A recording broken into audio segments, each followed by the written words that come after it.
Assalamualaikum warahmatullahi wabarakatuh. Selamat pagi anak-anak. Bertemu kembali dengan Bu Siti Kumiasih. Hari ini kita akan belajar tema 7, subtema 1, pembelajaran ketiga dengan muatan pelajaran IPS. Seperti biasa, sebelum memulai pembelajaran pada pagi hari ini, mari kita berdoa menurut agama dan kepercayaan masing-masing. Berdoa, mulai. Berdoa, selesai.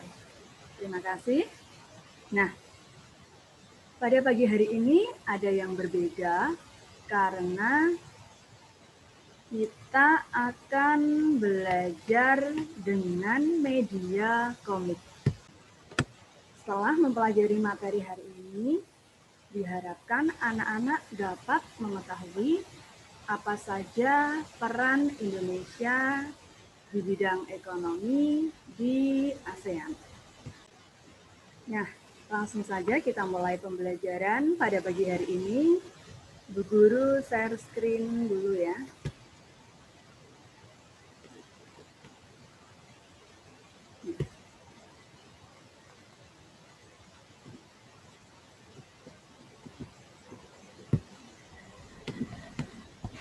Nah, hari ini kita akan belajar dengan media komik.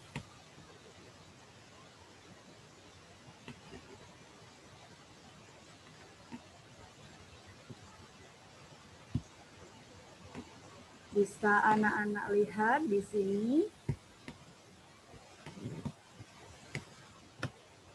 Nah, coba kalian perhatikan, di sini ada sebuah bendera dengan warna dasar merah dan di tengahnya ada seperti 10 ikat padi.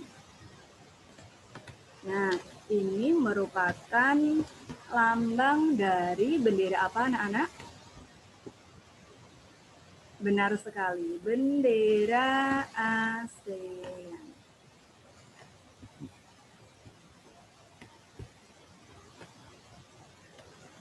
Nah, apakah kalian tahu apa itu ASEAN?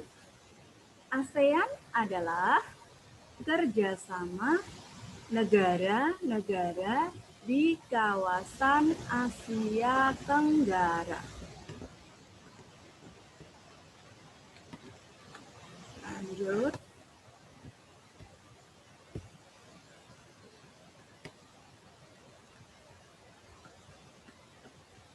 Ke bawah.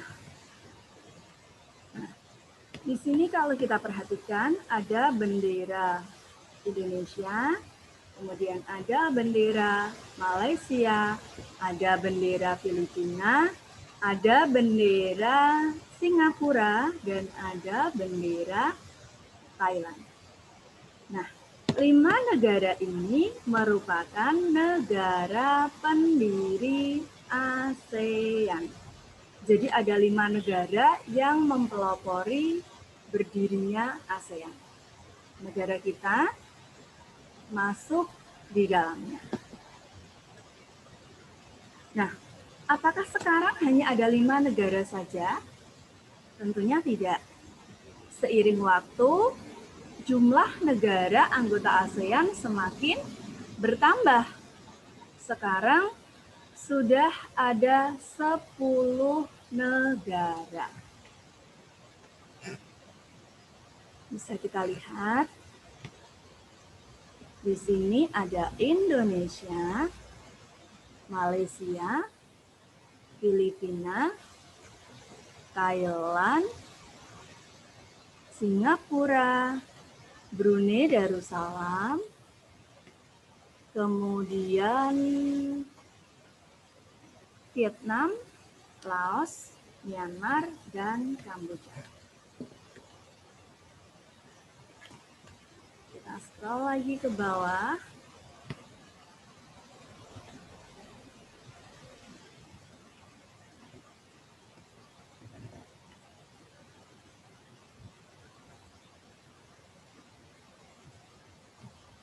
Nah, sekarang coba anak-anak perhatikan di sini. Kapan, di mana, dan apa tujuan dari didirikannya ASEAN? Bisa kita lihat di sini dalam percakapan Alfred.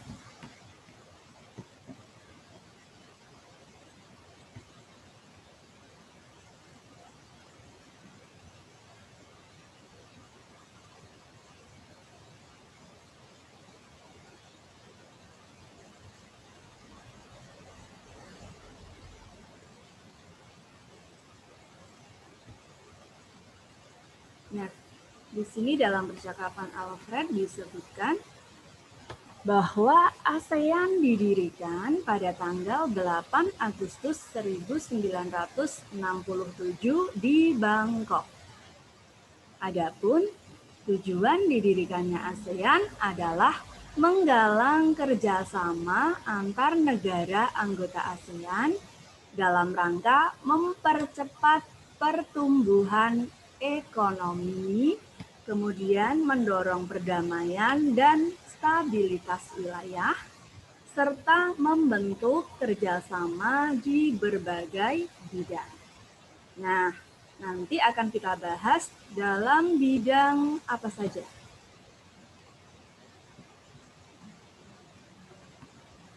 Nah, scroll lagi ke bawah, kita lihat.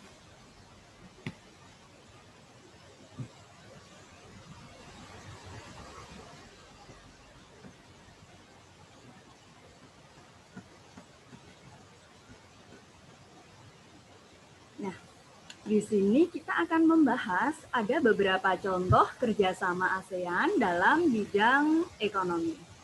Apa saja? Yang pertama bisa dilihat di komik yang Bu Guru tampilkan.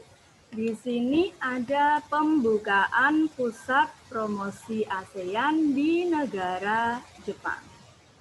Jadi meskipun ASEAN sudah dikenal di negara luar, tapi negara anggota ASEAN merasa masih perlu untuk mempromosikan agar semakin dikenal oleh dunia luar.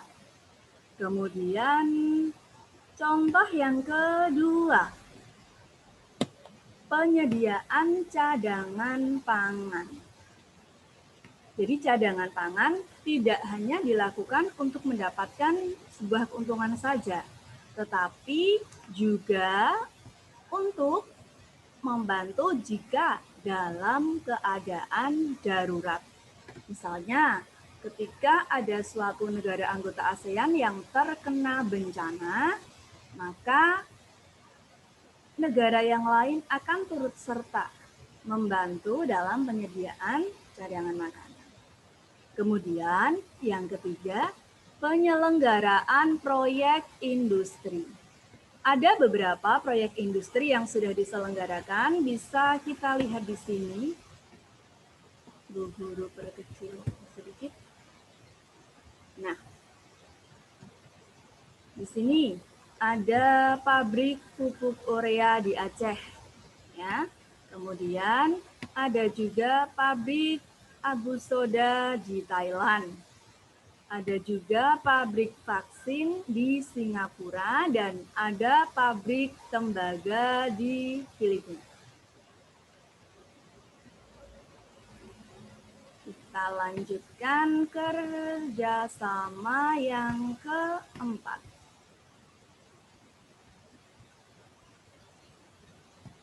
Nah ini, kerjasama di sektor perdagangan dengan membentuk AFTA dan AEC atau MEA.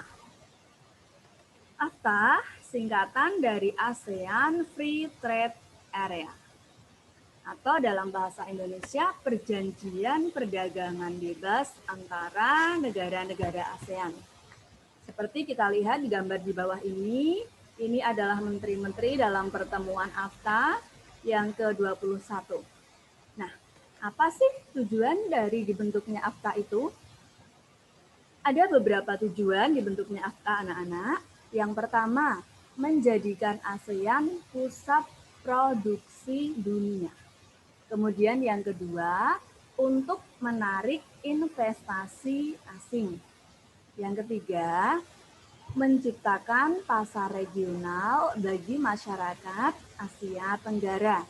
Kemudian selanjutnya, tempat produksi atau perdagangan yang kompetitif. Jadi bersaing secara sehat. Nah, selanjutnya kita akan membahas MEA. MEA atau biasa disebut Masyarakat Ekonomi ASEAN. Nah, tujuan dari MEA ini adalah untuk meningkatkan stabilitas dan daya saing ekonomi di kawasan Asia Tenggara. Selain itu, untuk menghadapi hambatan-hambatan di bidang ekonomi antar negara anggota ASEAN. Nah, dalam MEA ini kita bisa bebas melakukan kegiatan ekspor-impor sehingga pendapatan negara akan meningkat. Kemudian yang kelima bisa kita lihat di sini, menjalin kerjasama di sektor jasa. Di sini ASEAN mengesahkan yang namanya AFAS. Apa itu AFAS, anak-anak? AFAS singkatan dari ASEAN Framework Agreement on Services. Jadi ini disahkan pada tanggal 15 Desember 1995 di Bangkok, Thailand. Nah, untuk mendukung AFAS ini kemudian didirikan CSS, di mana komite ini mengelola 8 sektor. Di sini ada sektor angkutan dan udara, kemudian sektor bisnis, sektor konstruksi, sektor kesehatan, sektor logistik, sektor telekomunikasi, sektor pariwisata, dan yang terakhir adalah sektor keuangan. Nah, masuk ke materi berikutnya. Nah, sekarang ke materi pokok. Jadi di sini kita akan membahas apa saja sih peran Indonesia dalam ASEAN di bidang ekonomi itu. Yang pertama, bisa kita lihat di gambar anak yang membawa bendera negara kita, bendera Indonesia. Di sini dituliskan Indonesia merupakan negara pelopor dan pendiri AFTA. Ya. Kemudian Indonesia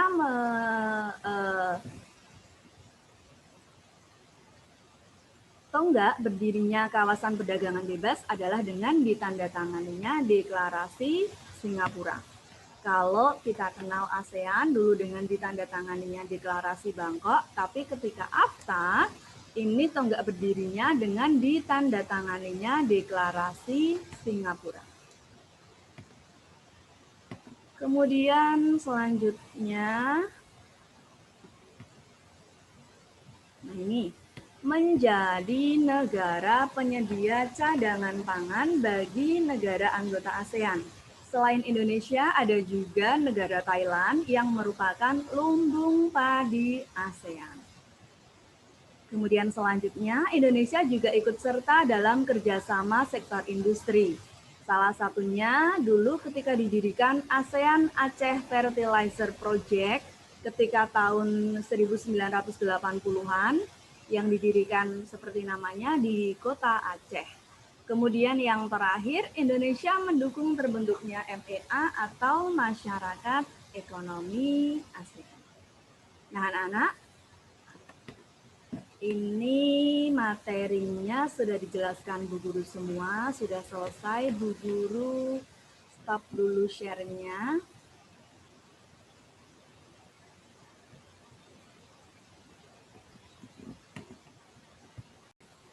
Nah, selanjutnya tugas anak-anak setelah mendengarkan penjelasan dari Bu Guru tadi, silahkan kalian kerjakan tugas yang sudah Bu Guru share di WA Group. Jadi nanti setelah ini silahkan dibuka WA Grupnya dan dikerjakan tugasnya. Terima kasih telah belajar hari ini. Tetap patuhi protokol kesehatan.